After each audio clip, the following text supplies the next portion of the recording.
Israel ജനതയ്ക്ക് തെറ്റുപറ്റുമ്പോൾ, സഹനങ്ങളിലൂടെ കടന്നു പോകുമ്പോൾ അവരുടെ ദേശത്ത് ക്ഷാമമുണ്ടാകും. ഈ സമയങ്ങളിൽ അവർ അനുതപിക്കുന്നു.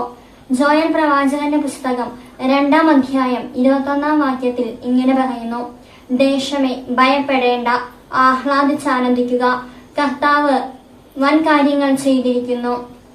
കർത്താവ് നമുക്ക് വേണ്ടി ഒത്തിരി കാര്യങ്ങൾ ചെയ്തിരിക്കുന്നു. അതുകൊണ്ട് ഭയപ്പെടേണ്ട, ആഹ്ലാദിക്കുവിൻ. അവിടുന്ന് നമ്മോട് കൂടെയുണ്ട്. അതാണ് ജോയൽ പ്രവാചകൻ പറയുന്നത്.